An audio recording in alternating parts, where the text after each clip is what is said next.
La sixième phase de l'étape 2 ajoute les éléments fournis avec le numéro 67. Enfilez la roue de 22 dents sur l'axe central en vous assurant que l'épaulement est vers le haut. Enfilez l'entretoise à collerette sur l'axe central, sa partie la plus large étant vers le bas. Engagez son épaulement dans les dents de la roue situées au-dessous. Enfilez la rondelle en plastique moyenne sur l'axe central pour qu'elle repose sur le bord de la collerette de l'entretoise. Enfilez le pignon de chaîne de 22 dents sur l'axe central et mettez-le en contact avec la rondelle en plastique. Il doit tourner librement sur la rondelle. Enfilez la bague de jonction sur l'axe central et insérez-la sur le sommet de l'entretoise à collerette. Enfilez la roue de 23 dents sur l'axe central, son épaulement étant vers le bas. Engagez-la dans l'épaulement de l'entretoise. Les roues de 22 dents et de 23 dents doivent tourner ensemble sur l'axe central.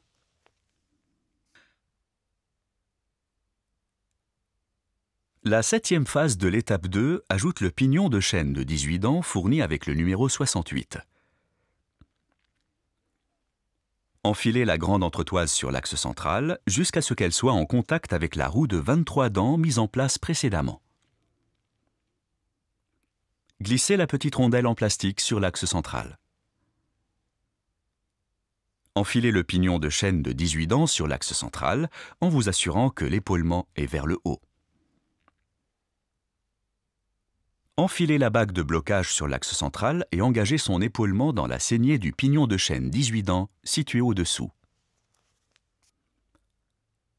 La huitième phase de l'étape 2 ajoute les éléments fournis avec le numéro 69. Fixez ensemble la roue de 24 dents et la petite bague en plastique en utilisant 3 vis autotaraudeuses KB2.3. Vérifiez que la saignée est en dessous. Mettez en place la bague de jonction en laiton sur la bague en plastique. Fixez la roue de 21 dents sur le dessus de la bague en plastique en utilisant 3 vis KB2.3.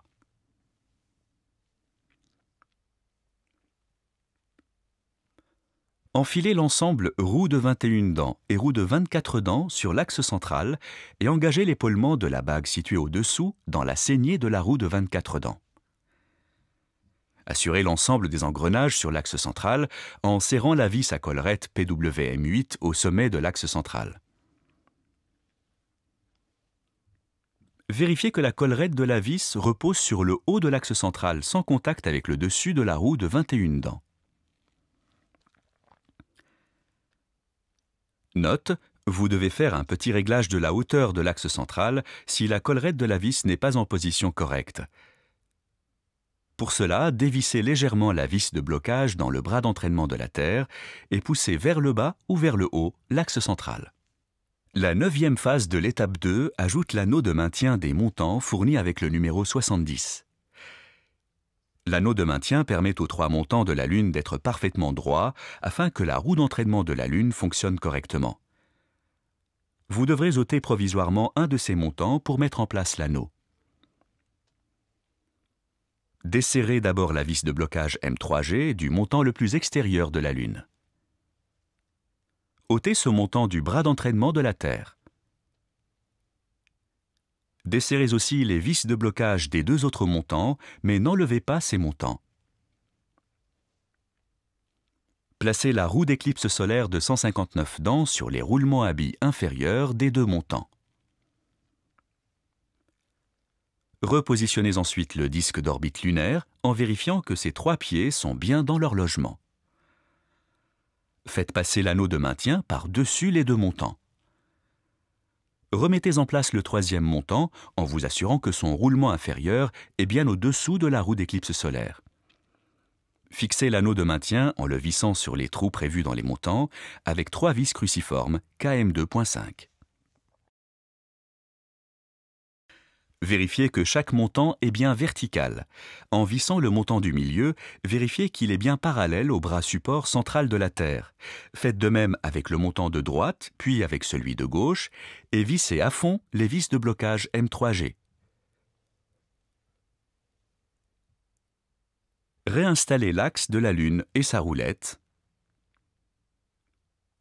et la roue de 161 dents d'entraînement de la Lune,